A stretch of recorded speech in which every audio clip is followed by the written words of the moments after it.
ओम नमस्ते जी।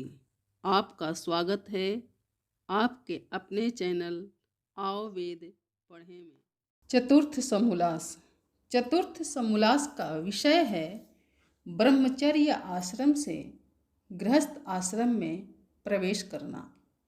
अब तक हमने सत्यार्थ प्रकाश ग्रंथ की भूमिका तथा 3 समोल्लासों का अध्ययन किया। प्रथम समोल्लास में ईश्वर के 108 नामों का वैदिक व लौकिक स्वरूप, द्वितीय समोल्लास में बाल शिक्षा अर्थात संतानों का निर्माण तथा तृतीय समोल्लास में अध्ययन अध्यापन अर्थात पढ़ने पढ़ाने की विधि आदि विषयों पर हमारा विस्तृत ज्ञानवर्धन हुआ। अब चतुर्थ समोल्लास का अध्ययन करेंगे। इस समोल्लास का विषय है समावर्तन, विवाह और गृहस्थ आश्रम। तो चलें गृहस्थ आश्रम के कर्तव्यों पर विचार करते हैं। कुछ पाने के लिए धैर्य व उत्साह के साथ अपने लक्ष्य की प्राप्ति में लगे रहना होता है। चिंतन की धारा सदा सुपथ की ओर प्रवाहित रहनी चाहिए। इस वेद ज्ञान से लाभ तभी होगा जब हम ज्ञान प्रवाह की वाणी को आरंभ से अंत तक निरंतर सुनेंगे। याचक की प्रार्थना। हे ज्ञानवान भगवन, हमको भी ज्ञान दे दो, प्रज्ञारितम भरासी बुद्धि का दान दे दो। हे ज्ञानवान भगवन, हमको भी ज्ञान दे दो। इस चैनल पर केवल आचार्य प्रदीप कुमार शास्त्री जी का ऑनलाइन व ऑफलाइन शास्त्रीय कक्षाओं के वैदिक व्याख्यान उपलब्ध होंगे। अपने चैनल पर आने वाले वीडियो की सूचना पाना चाहते हैं तो लाइक और सब्सक्राइब करें तथा घंटी के बटन को दबाएं, जिससे कि वीडियो अपलोड होते ही सबसे पहले सूचना पा सकें। वेद पढ़ें पढ़ाएं, सुने सुनाएं, वेद का संदेश घर घर पहुँचाएं। ऋषि ऋण को चुकाएं, अपना कर्तव्य निभाएं, जीवन सफल बनाएं।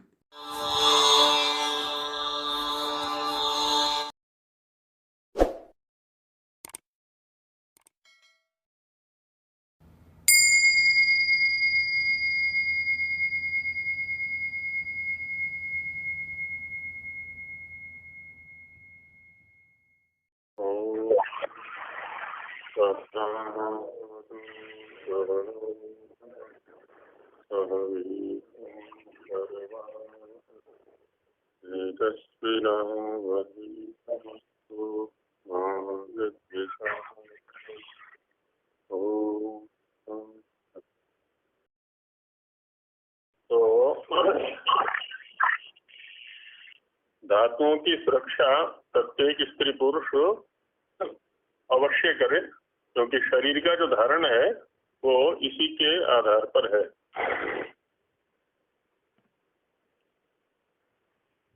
तो और इसमें कहते हैं कि आत्मा वही जायते पुत्र, है ना। पुत्र के रूप में स्वयं ही तो उत्पन्न होता है एक तरह से। तो जैसा पुत्र चाहिए वैसा स्वयं बन जाए, है ना। तो आत्मा वही जायते पुत्र, स्वयं ही पुत्र के रूप में उत्पन्न होता है। वही भी वही है जी, निश्चित रूप से पक्का।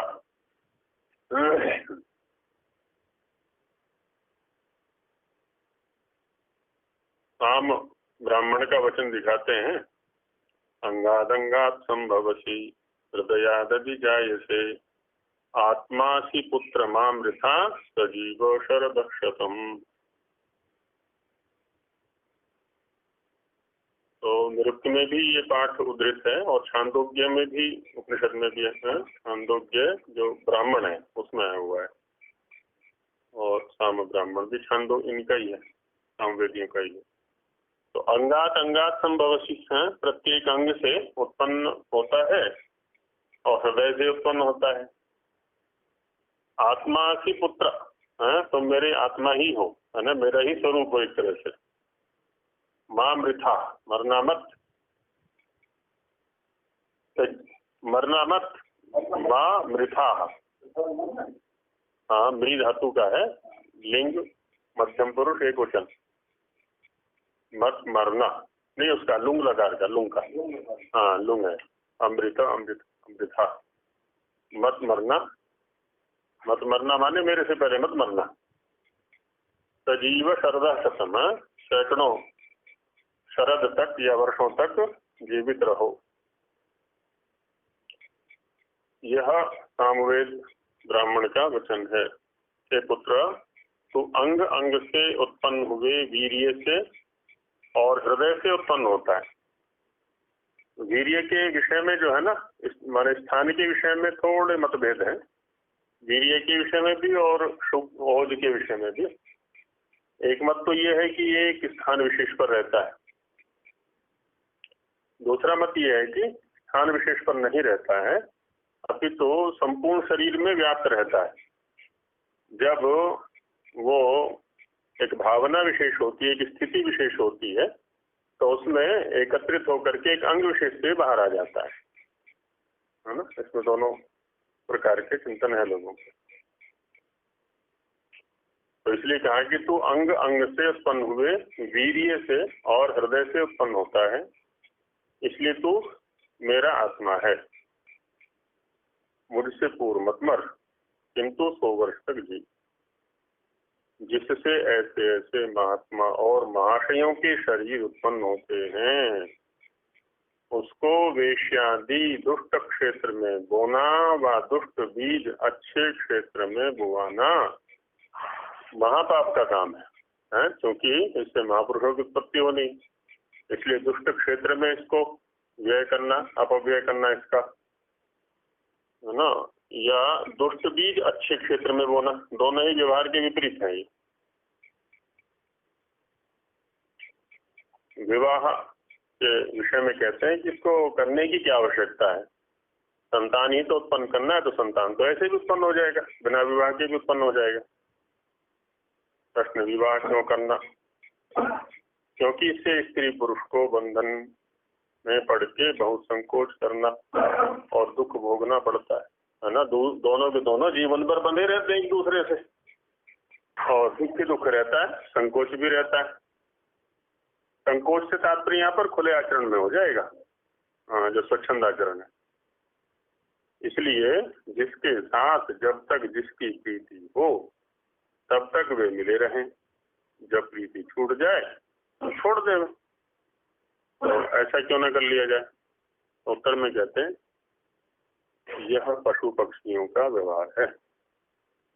अच्छा, पशु पक्षियों में भी ये देखा है कि जब तक वो संतान योग्य नहीं हो जाती ना, उड़ने लायक नहीं हो जाती, तब तक दोनों मिलके रहते हैं, दोनों मिलके उसका वो करते हैं, परिपालन करते हैं। पक्षियों में भी देखा है, पशुओं में तो शायद नहीं है, पक्षियों में तो देखा है माँ ही पालन करती है। ये पशुओं में तो माँ ही पालन करती, देखी गई है। कुतिया भी है, गाय भैंस भी है, बच्चे के प्रति जो लगाव है वो माँ का ही होता है, उसका उससे तो कोई लेना देना नहीं है पुरुष से। तो पक्षियों में देखा है हमने, ये जो होती है ना बया, तो वो पुरुष घोंसला बनाता है, जब उसका अंडे देने का समय होता है तो पुरुष सारा परिश्रम पुरुष करता है, और जो स्त्री होती है वो उसमें अंडे दे करके रहती है, पुरुष सुरक्षा करता है उसको। जो घोंसला बनता है ना लंबा सा, हाँ, उसमें वहाँ करनाल में था, वो नारियल का पेड़ है, तो उस पर खूब घोंसले लगते थे। तो जो पुरुष की और स्त्री की पहचान है उसकी अलग अलग, तो पुरुष ही परिश्रम करता था सारा का सारा, स्त्री बैठी देखती रहती थी, निरीक्षण उसका चलता था। स्त्री का निरीक्षण और फिर वो अंडे देती है। शेर नहीं करती है, शेर से बल्कि रक्षा करती है। शेर बताते हैं पुरुष बच्चों को मार देता है। हाँ, अधिकतम जो दायित्व है वो स्त्री का ही है, माँ का ही है।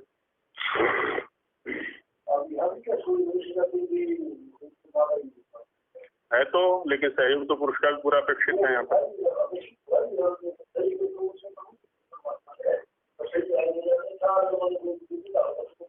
हाँ, माई संभाल। तो कहते हैं कि यह पशु पक्षियों का व्यवहार है, मनुष्यों का नहीं। वैसे पशु पक्षियों में और मनुष्यों में इतना अंतर है, मनुष्य जो है वो मरते दम तक उससे प्यार करता रहता है। पशु पक्षी जहाँ समर्थ हुआ तो वहीं छोड़ देते हैं बस। बोलिए ना, ये मरते दम तक उसको चाहते रहते हैं, जिसको मोह कह लें या जो भी कह लें। ये व्यवस्था तो यहाँ भी दे रखी है, समर्थ हो गया अपनी छुट्टी उसको करो।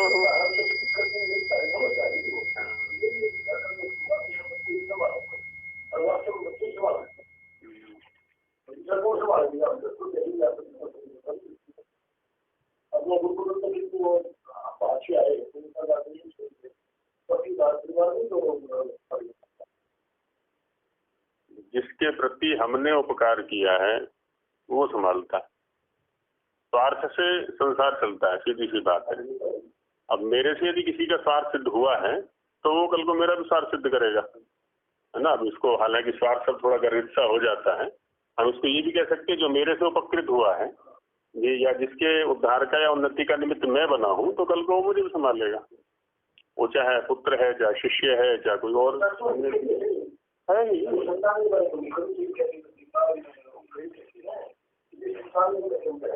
ना वो तो ठीक है, लेकिन जो ये अपने आश्रम व्यवस्था है, अब आश्रम व्यवस्था में संतान से दूर चला गया हूँ।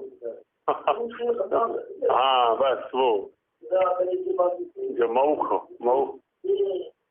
मौख संतान, मुख से उत्पन्न संतान हो गई वहाँ पर।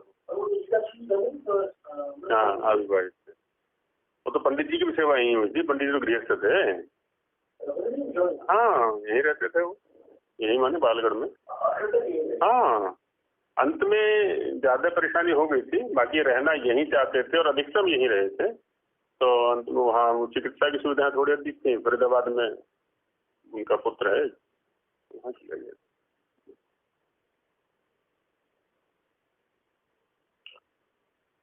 मनुष्यों का नहीं, छात्रों का भी, छात्रों का मनुष्य मात्र का है। जिससे हम उपकृत होते हैं तो उसके प्रति भावनाएं भी होती हैं।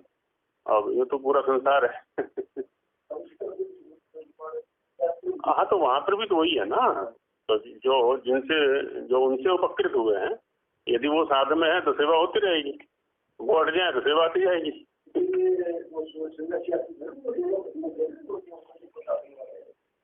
सत्यानंद जी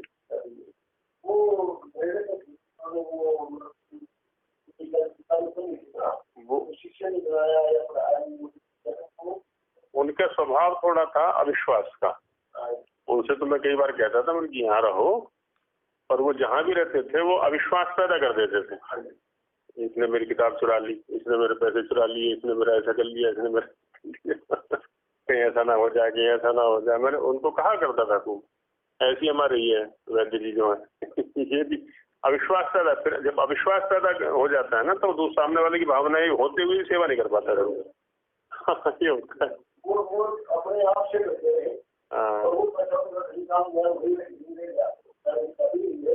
उनसे लगभग 4 साल पहले से मैं उनके पीछे पड़ा रहा और कई बार रमेश की और उनकी मीटिंग भी कराई। उनकी ये सारा का सारा रमेश को सौंप दो, योग्य व्यक्ति है, ये नहीं है पैसे नहीं देगा, पैसे मार लेगा, मतलब कि जितना चाहिए उतना मिल जाएगा आपको, धीरे धीरे दे देगा, उसमें क्या है। इसको अनुभव भी है, यही बैठा करके मीटिंग कराई इनकी, पर वो भरोसा नहीं था। अब ना किसी को भी तो सब ऐसी चौपट हो गया वो।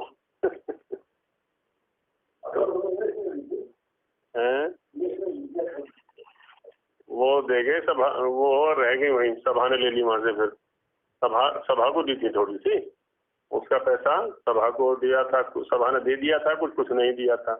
फिर वो गुरुकुल में चले गए, गुरुकुल वालों ने आक्षेप कर दिया कि सभा वाले बीच के खा गए, सभा वाले बीच के खा गए। वही रहे ना अधिकतर वो। ये तो व्यक्तिगत गुण दोष हुआ ही करते हैं, मनुष्यों का नहीं। जो मनुष्यों में विवाह का नियम न रहे तो सब गृहाश्रम के अच्छे अच्छे विवाह नष्ट भ्रष्ट हो जाएं। आगे संतति तैयार होगी नहीं, समाज व्यवस्थित बनेगा ही नहीं। कोई किसी की सेवा भी ना करे, क्यों करेगा?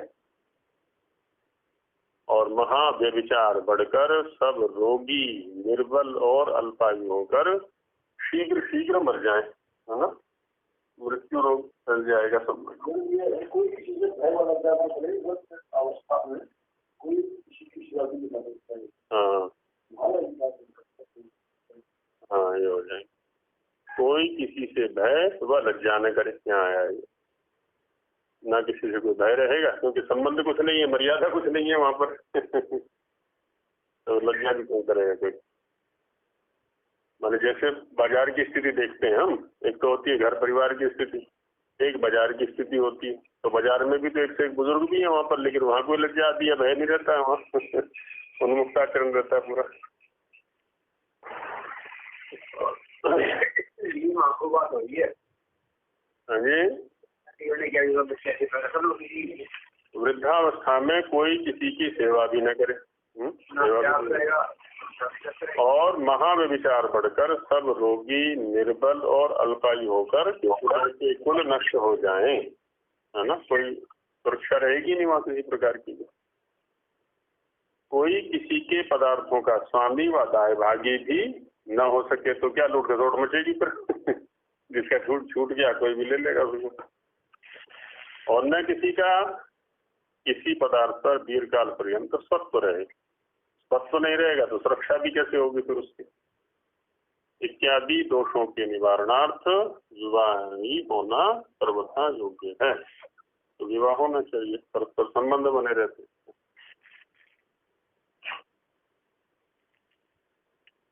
फिर प्रश्न करते हैं कि जब विवाह होगा, एक पुरुष को एक स्त्री और एक स्त्री को एक पुरुष रहेगा, तब स्त्री गर्भवती फिर रोगिणी अथवा पुरुष दीर्घ रोगी हो और दोनों ही युवावस्था हो, रहा न जाए तो फिर क्या करे, है ना। तो दोनों का एक दूसरे से विवाह हो गया और दोनों में से कोई स्थिर रोगी हो, तो वासना जो उत्पन्न हो रही है तो उसमें क्या करें। तो उत्तर में कहते हैं कि इसका प्रत्युत्तर नियोग विषय में दे चुके हैं, है ना। दूसरे के लिए संतान उत्पन्न करे, दूसरे संतान उत्पन्न करा ले। और गर्भवती स्त्री से 1 वर्ष समागम न करने के समय में पुरुष व दीर्घ रोगी पुरुष की स्त्री से न रह जाए तो किसी से नियोग करके उसके लिए पुत्रोत्पत्ति कर दें।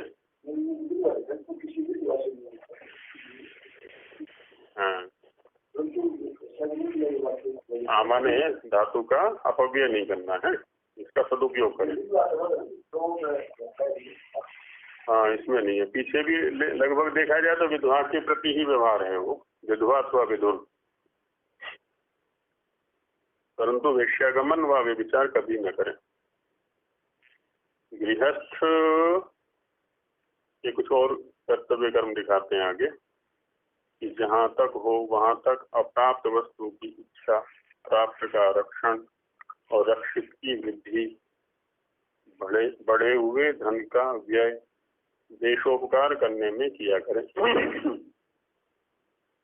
तो जो प्राप्त नहीं है उसको प्राप्त करने की इच्छा करनी है, और जो प्राप्त है उसके रक्षा करनी है, और जो रक्षित है उसकी वृद्धि करनी है ना। 3 क्रियाएं जो है गृहस्थ में चलती रहनी चाहिए। और जो धन बढ़ा हुआ है उसका देश के उपकार के लिए प्रयोग करें। अब यहाँ राष्ट्र तो हमारे केंद्र में रहता ही नहीं कि हम तो बच्चों के ऊपर ही लुटाते रहते हैं सारा का सारा, है ना। बच्चे कमा रहे हैं धमा रहे हैं, पर फिर भी बच्चों का है, बच्चों का है। राष्ट्र भी तो होना चाहिए ना, हमारे राष्ट्र है, संस्कृति है, इसके लिए भी तो हमारा दायित्व है। तो राष्ट्र संस्कृति ना हो तो हम सुरक्षित कैसे रह सकते हैं।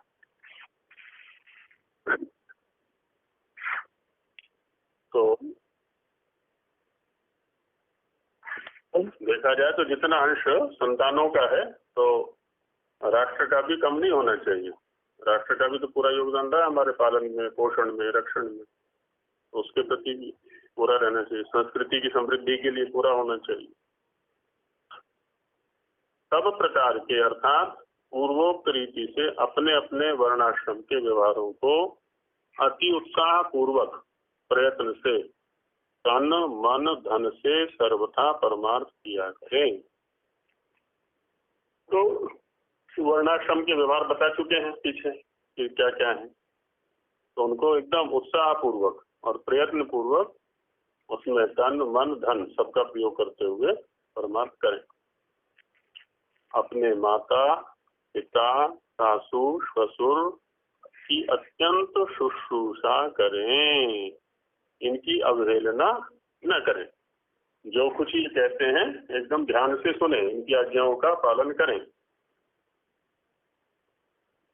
मित्र और पड़ोसी, अड़ोसी पड़ोसी, राजा विद्वान वैद्य और सत्पुरुषों से प्रीति रख के।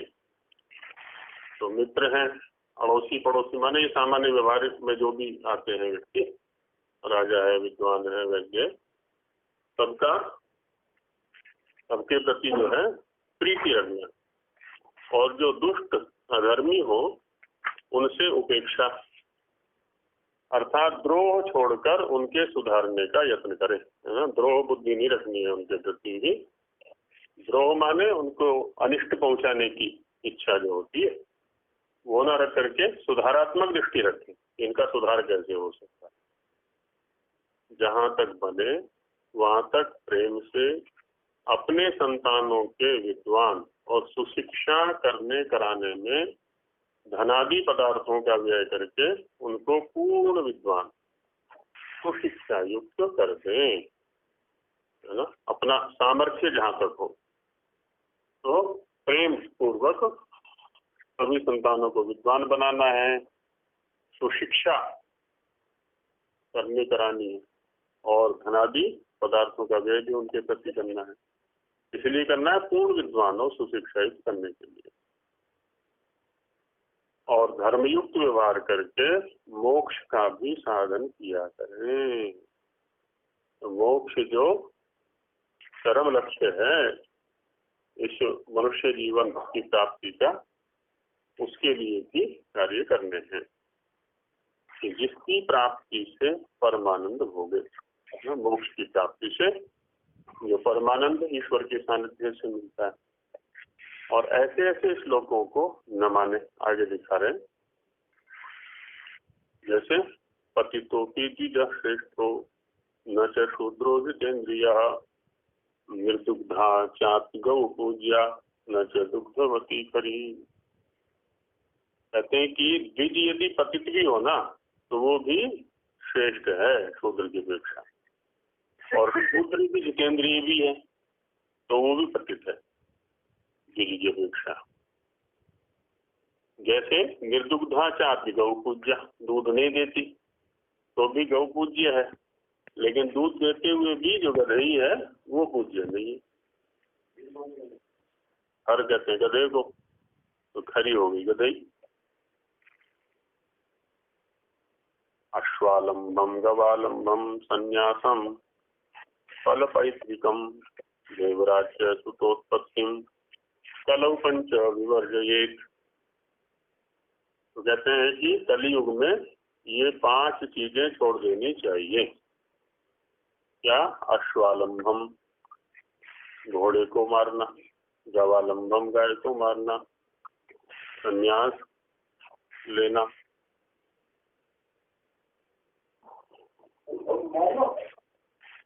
आलंबन क्रिया कर्मकांड वाले प्रयोग करते हैं। ये वैसे तो प्राप्ति जैसे अर्थ में होनी चाहिए। हाँ, आलम्ब होता है वो, ब, यहाँ भ है तो भ आलम्बन, आलम्बन क्रिया का ये कर्मकांड वाले मारने, विशेषण मारने जैसे अर्थ प्रयोग करते हैं इसका। संन्यास और फल पैतृकम, फल पैतृकम,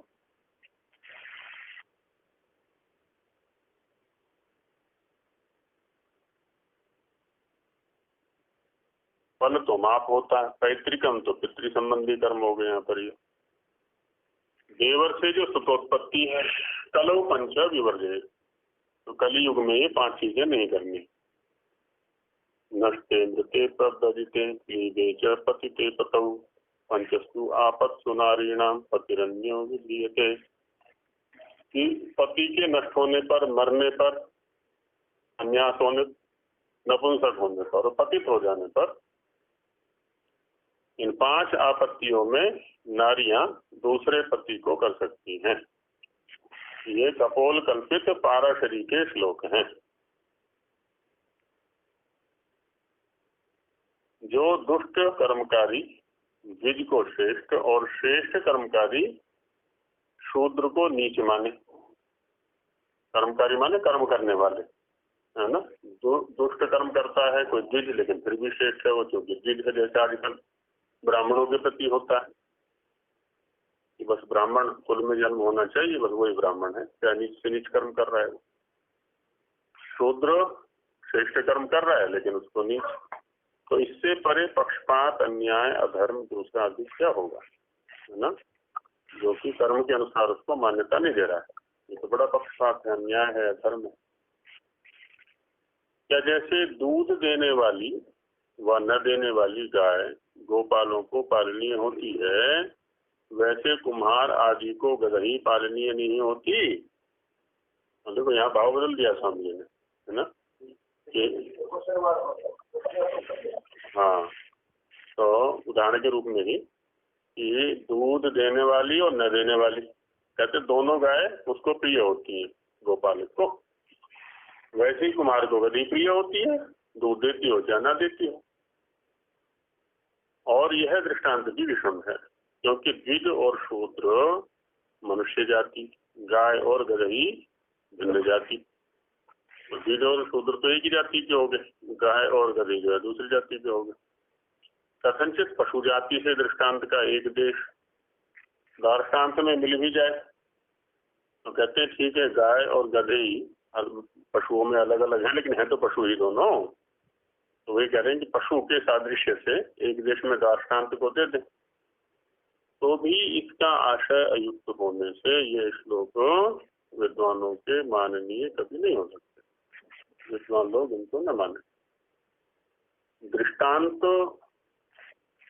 तो उदाहरण होता है, और उदाहरण के द्वारा जिसको सिद्ध किया जाता है उसको दार्ष्टान्त बोल देते हैं।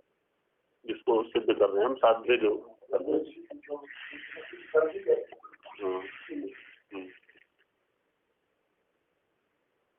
जब अश्वालंब अर्थात घोड़े को मार के अथवा गवालंब गाय को मार के होम करना ही वेद विहित नहीं है, तो उसका कलयुग में निषेध करना वेद विरुद्ध क्यों नहीं, है ना। माने कलयुग में तो तब छोड़ा जाए ना जबकि अन्य युगों में करने के योग कर्म हो वो।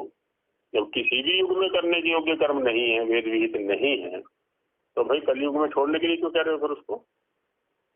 जो कलयुग में इस नीच कर्म का निषेध माना जाए तो त्रेता आदि में विधि आ जाए, वृद्धि होगा ना, कली में नहीं करना, बाकी अन्यों में करना है।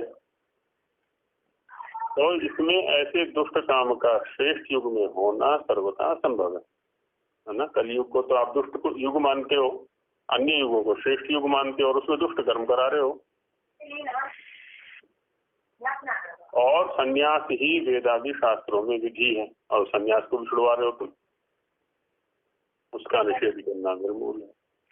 जब मांस का निषेध है तो सर्वथा ही निषेध है।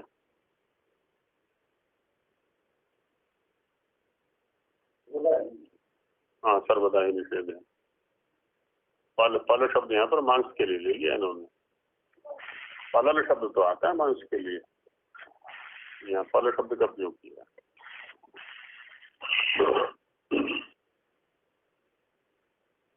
तो ये तो कलियुग क्या सर्वथा ही निषेध है।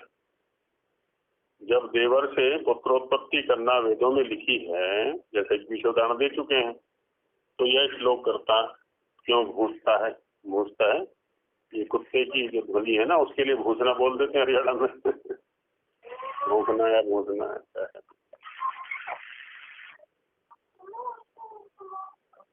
भूसना है कि भूखना है। यहाँ हरियाणा में भूसना है ना, भूखना बोलते हैं।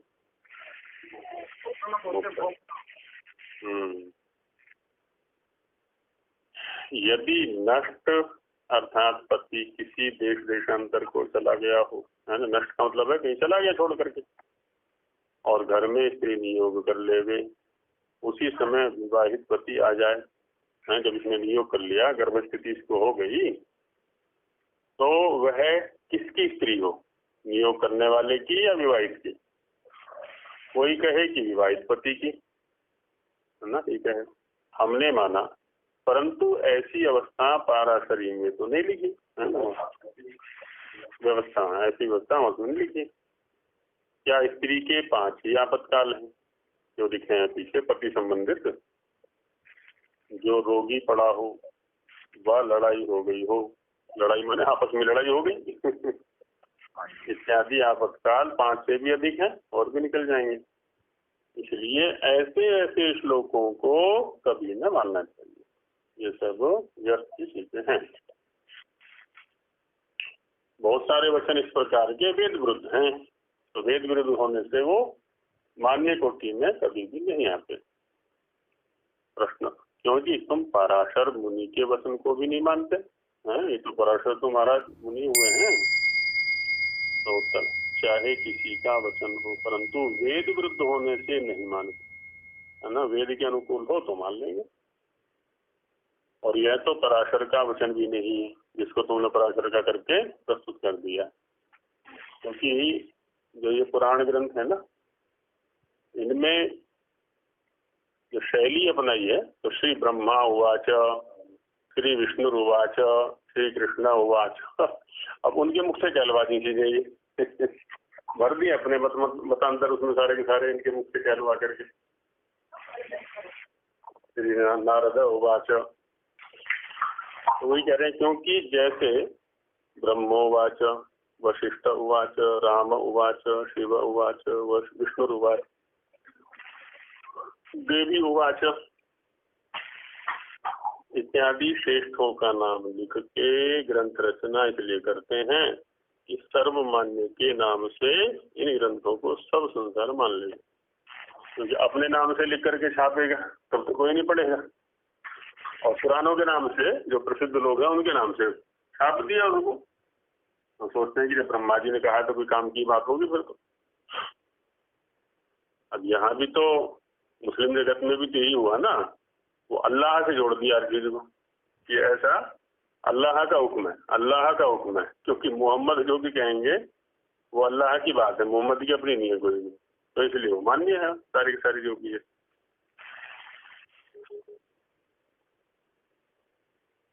और हमारी पुष्कल जीविका भी हो, हमारी माने लेखकों की, जो लेखक हैं तो उनकी जीविका चल जाती है, इसलिए अनर्थ गाथा युक्त ग्रंथ बनाते हैं ना, जो अनर्थ गाथाएं बड़ी पड़ी हैं, व्यर्थ की गाथाएं। कुछ कुछ प्रक्षिप्त श्लोकों को छोड़ के मनुस्मृति ही वेदानुकूल है, तो उसमें भी क्या है ना, प्रक्षिप्त श्लोक हैं कुछ, उनको छोड़ देना है, अन्य स्मृति नहीं। ऐसे ही अन्य जाल ग्रंथों की व्यवस्था समझ लो या समझ लो। और भी बहुत सारे जाल ग्रंथ संस्कृत में देवों के नाम से भरे पड़े हैं और बड़े भटकाते हैं। अभी जितने कथावाचक हैं सारे इन्हीं को लेकर के हैं हाँ, क्योंकि जैसे उधर है ना वो कुरान, या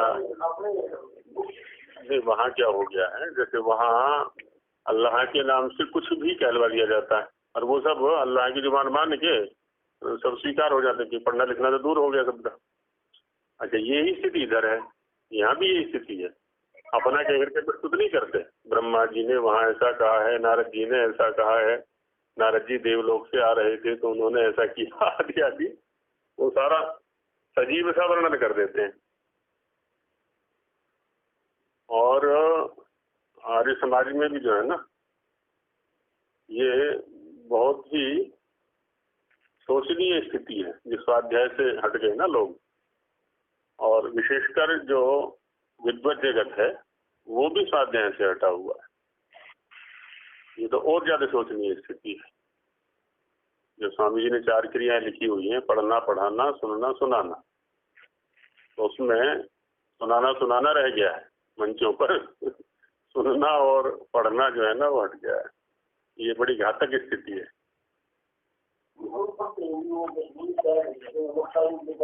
हाँ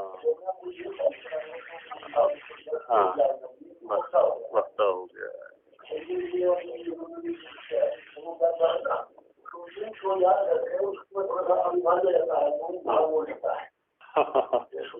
हाँ हाँ हाँ हाँ, उससे विद्या नहीं रहती, फिर विद्या नहीं रहती।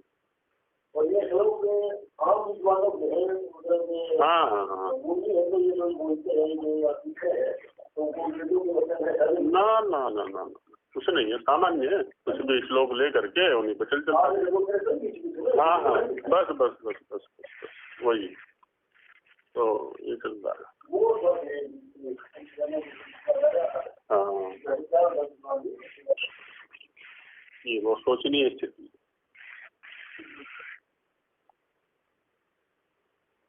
गृहस्थम की है ना, गृहस्थम जो है ना अन्य आश्रमों से श्रेष्ठ आश्रम है ये चारों से, क्योंकि सबका आधार है ये गृहस्थ। प्रश्न, गृहस्थम सबसे छोटा व बड़ा है? तो उत्तर, अपने अपने कर्तव्य कर्मों में सब बड़े हैं, क्योंकि सबकी अपनी अपनी जिम्मेदारियां हैं, उत्तरदायित्व है समाज के निर्माण में, सबके अपने अपने दायित्व हैं। परंतु आगे गृहस्थ के कुछ कर्म दिखा रहे हैं, इन कर्मों के कारण से ये बड़ा है। यथा नदी नदा सर्वे सागरे यान्ति संस्कृति, तो शैवाश्रमिणा सर्वे गृहस्थे यान्ति संस्कृति। सारे के सारे नदी नाले अंततः सागर में जाकर के स्थित होते हैं। वैसे जो तीनों आश्रम वाले हैं वो गृहस्थ के आश्रित रहते हैं। यथा वायुम समाश्रित्य वर्तन्ते सर्व जंतवः तथा गृहस्थम आश्रित्य वर्तन्ते सर्व आश्रम। है ना, वायु ना हो तो किसी भी प्राणी जगत का जीवन न रहे, और क्या। हाँ, सब आसान हो जाएगा आपको समझना आपके लिए। तो वैसे ही गृहस्थ का आश्रय लेकर के सारे आश्रम व्यवहार किया करते हैं। गृहस्थ के बिना किसी भी आश्रम का व्यवहार नहीं चलेगा। संचय का जो अधिकार है ना वो भी गृहस्थ का ही है, अन्यों का संचय का नहीं, क्योंकि अन्यों को तो घूमने फिरने का है, विद्या प्रधान है जो भी है। यस्मात्रयोप्याश्रमिणो दानेनान्येन चान्वहम् गृहस्थेनैव धार्यन्ते तस्मात् ज्येष्ठाश्रमो गृही। क्योंकि तीनों आश्रम वाले दान अथवा अन्न आदि के माध्यम से अन्वहम, अन्वहम माने प्रतिदिन, अनु अहम, अह शब्द दिन के लिए आता है, अहनि अहनि, तो प्रतिदिन, प्रति के अर्थ में अनु उपसर्ग का प्रयोग कर दिया है यहाँ पर, अन्वहम माने प्रतिदिन। गृहस्थ ही नहीं धार्यन्ते, गृहस्थ के द्वारा ही धारण किए जाते हैं। तस्मात् ज्येष्ठाश्रम हो गृही, इन कार्यों के कारण से जो गृहस्थ आश्रम है वो ज्येष्ठ हो जाता है। संधार्य प्रयत्नेन स्वर्गम अक्षय्यम इच्छता सुखम चेहिच्छता नित्यम योधार्यो दुर्बलेन्द्रिय। तो इसलिए वह गृहस्थ आश्रम प्रयत्न पूर्वक धारण करना है। किसको? स्वर्गम अक्षयम इच्छता, जो अक्षय स्वर्ग चाहता है ना, अक्षय सुख चाहता है उसको। सुखम चेहिच्छता, जो सुख चाहता है यहाँ पर उसको भी इसका धारण करना है।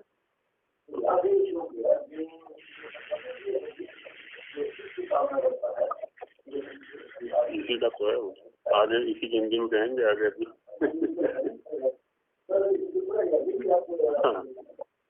तो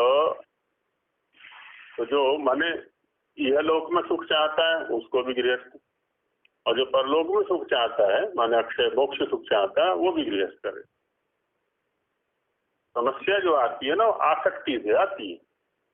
अब आसक्ति तो अन्य आश्रमों में भी हो सकती है। अब वो अन्य भी जो है ना, कोई अपने आश्रम के प्रति आसक्ति बनाए हुए है, प्रॉपर्टी के प्रति, धन के प्रति, यजमानों के प्रति, तो वहां भी समस्या आएगी। और गृहस्थ भी अनासक्त रह सकता है। तो वही कह रहे हैं कि यो धारियो दुर्बल इंद्रिय, जो दुर्बल इंद्रियों वाले हैं वो भला इसको कैसे धारण कर सकते हैं। सक्षम व्यक्ति ही गृहस्थ आश्रम चलाने के लिए बहुत बड़ा तप चाहिए।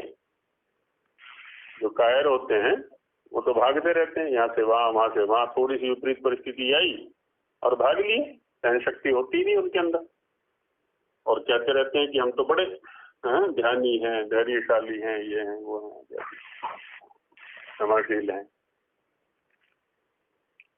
जैसे नदी और बड़े बड़े नद तब तक भ्रमते ही रहते हैं जब तक समुद्र को प्राप्त नहीं होते, घूमते रहेंगे घूमते रहेंगे घूमते रहेंगे, और जैसे ही समुद्र को प्राप्त हुए तो स्थिर हो जाते हैं।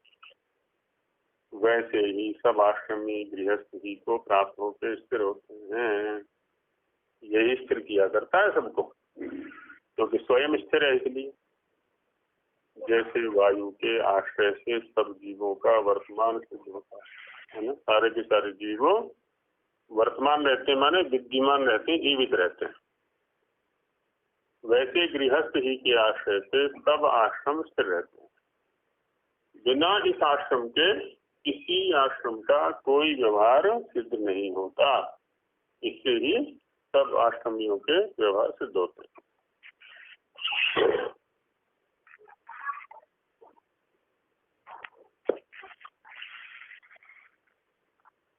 जिससे ब्रह्मचारी, वानप्रस्थ और सन्यासी 3 आश्रमों को दान और अन्न आदि देके प्रतिदिन गृहस्थी धारण करता है। जिससे माने जिस हेतु से, जिस कारण से, है ना, ब्रह्मचर्य, वानप्रस्थ और सन्यास, इन तीनों को दान दे करके, अन्न आदि भिक्षा आदि दे करके तो गृहस्थी तो धारण करता है। इस हेतु से भी इसे गृहस्थ ज्येष्ठ आश्रम है, सबसे बड़ा है।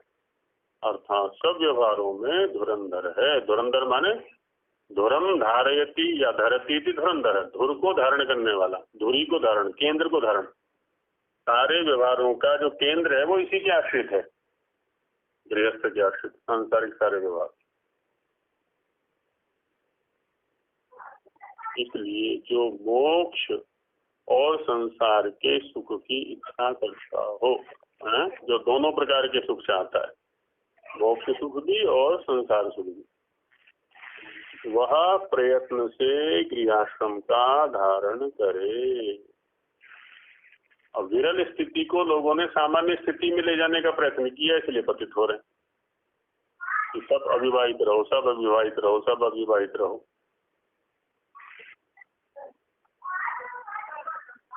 इसलिए वे विचारादि कर्म बढ़ते रहते हैं दिन प्रतिदिन। प्रयत्न से गृहाश्रम का धारण करे। जो गृहाश्रम दुर्बलेन्द्रिय था भीरु और निर्बल पुरुषों से धारण करने के अयोग्य है, उसको अच्छे प्रकार धारण करे, है ना। जो कायर व्यक्ति है, वस्तुतः देखा जाए ना, आजकल का जो अविवाहित जगत है ना, वो कायर कोटि का है, जो कि उनको जिम्मेदारी संभालते हुए भय लगता है कि कौन पकड़े में पड़ेगा। इसलिए वो भागते हैं। ऐसा नहीं कि वैराग्य है इसलिए भागते हैं। वैराग्य की तो स्थिति अलग होती है।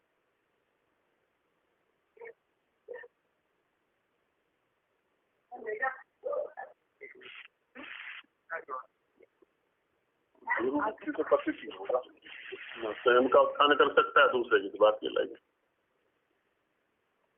तो उसको अच्छे प्रकार धारण करे।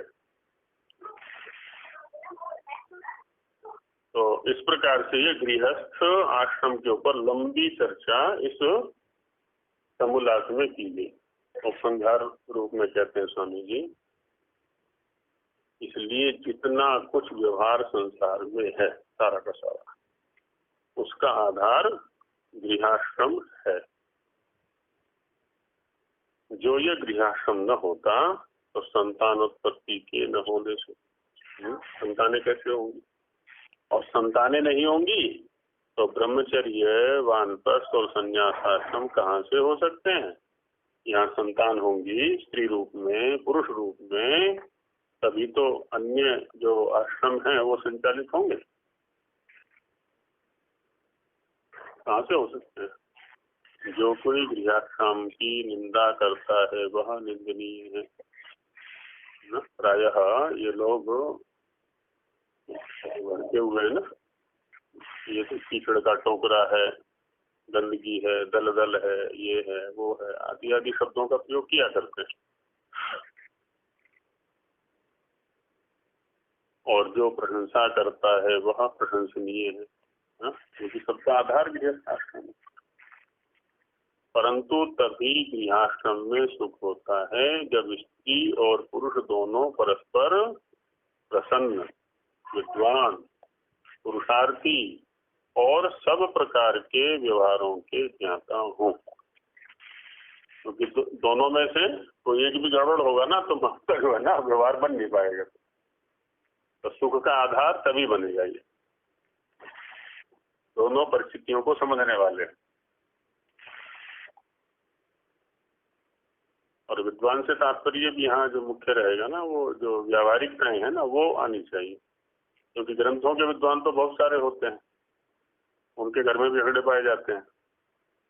तात्पर्य जो पारस्परिक व्यवहार है वो नहीं हो पाता। घर में भी वो विद्वान को ही घुसा देते हैं, कहीं ऑफिसर घुस रहा है, कहीं विद्वान घुस रहा है, कहीं ये, तो झगड़े हो जाते हैं, व्यवहार हो जाता। इसलिए गृहस्थाश्रम के सुख का मुख्य कारण ब्रह्मचर्य और पूर्वोक्त स्वयंवर विवाह है। मन परस्पर समझ पूर्वक जो विवाह किया जाए और एक दूसरे की सुरक्षा का साधन किया जाए, उपाय किया जाए वहां। हाँ, पहले जो विवाह विधियां बता चुके हैं अनेक प्रकार की, उसमें स्वयंवर को स्वामी जी ने श्रेष्ठ माना है।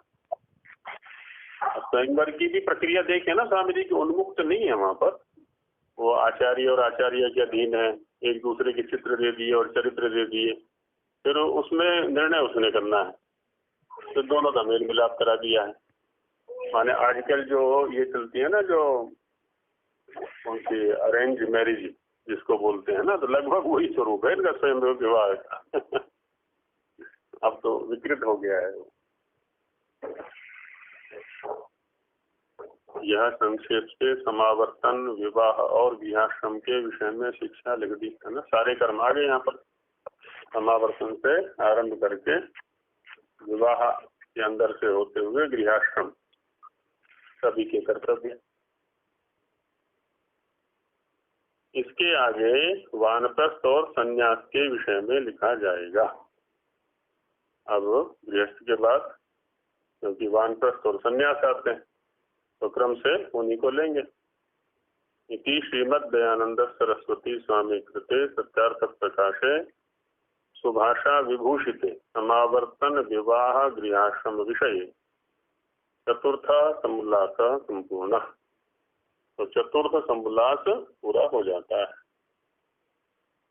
आगे वानप्रस्थ और गृहस्थ का आएगा। वानप्रस्थ और गृहस्थ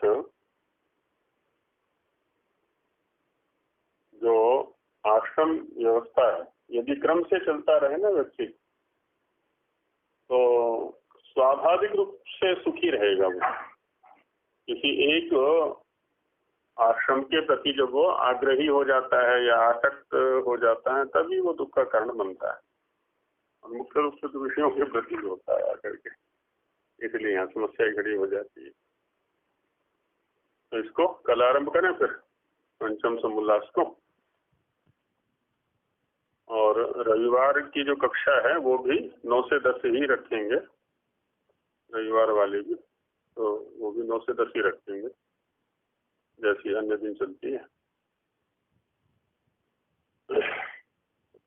ओम सहना भवतु सहनो भुनक्तु सह वीर्यं करवावहै